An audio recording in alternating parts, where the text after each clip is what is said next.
Welcome back to F1 News. Ferrari just ran something at Monza that nobody expected to see. Not this month, not later in the season, not under the rules that govern Formula One. And if what they ran is real, it solves the single problem that has kept them from winning. A power gap of over 20 horsepower eliminated. But here's what everyone is missing. This wasn't announced publicly. No press release, no technical breakdown, no statement, just a silent run at the fastest circuit on the calendar, which only makes sense if Ferrari already knows something their rivals don't. Because if this works, it doesn't just make them quicker, it makes them impossible to catch in time. And what comes next is precisely why teams inside the paddock are growing uncomfortable. Ferrari don't have a bad car. That's the first thing you need to understand. Because if you look at the results, 3 races, 3 podiums, always fighting at the sharp end, it feels like they're close, dangerously close, but not quite there. And that difference, that razor-thin margin, is exactly where this whole story begins.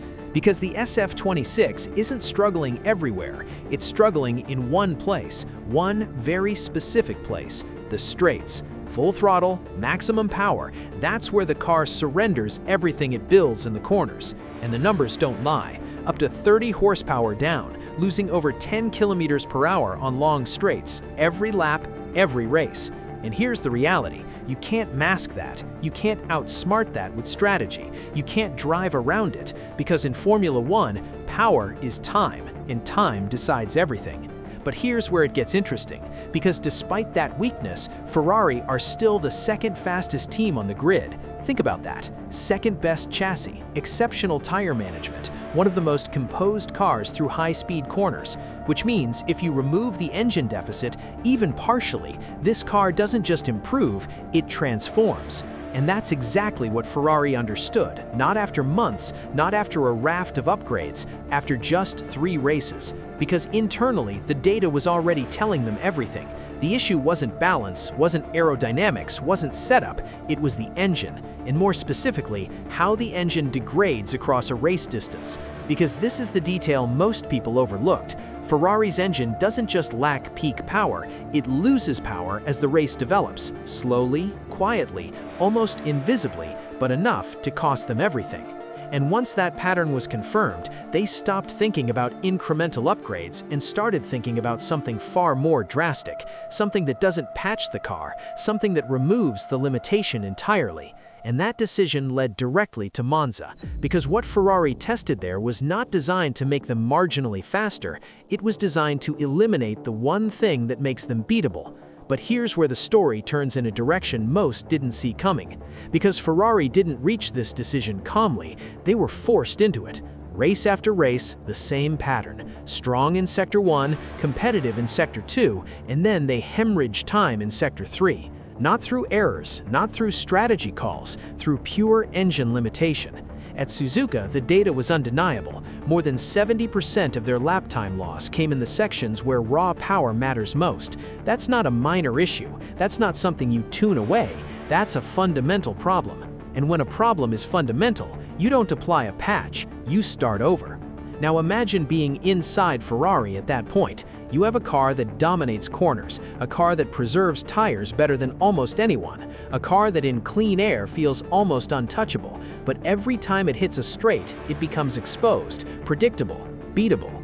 And that creates something worse than simply being slow. It creates frustration, because the drivers feel it, lap after lap. Leclerc knows precisely where he's losing time. Hamilton knows exactly what's missing. And when both drivers independently draw the same conclusion, a team stops debating and starts moving. But this is where things escalate, because Ferrari didn't simply decide to improve the engine, they decided to question the entire philosophy behind it, the materials, the thermal behavior, the way output changes across a race distance, everything.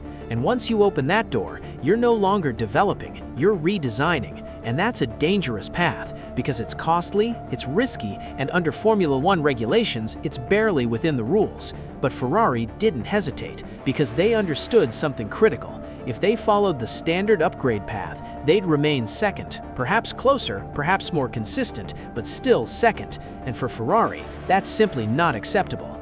So instead of chasing marginal gains, they went after the source of the problem, the hidden weakness buried inside the engine, the one that only surfaces after 10, 15, 20 laps, the one that quietly drains power away.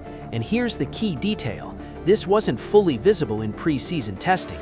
It only revealed itself in real race conditions, real temperatures, real pressure, real stress, which means every rival watching Ferrari was working with incomplete information.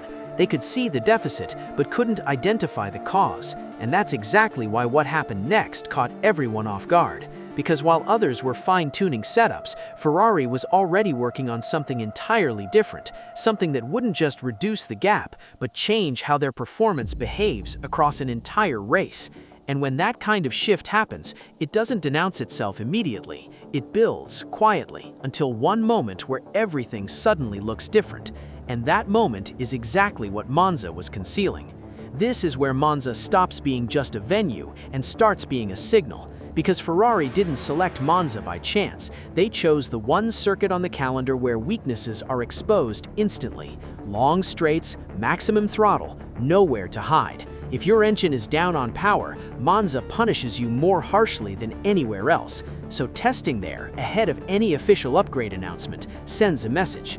Either you're desperate or you're certain. And Ferrari right now are not acting desperate, they're acting deliberate. Because what they brought to that test wasn't visible on camera. No obvious new wing, no dramatic aerodynamic concept, nothing for photographers to capture clearly.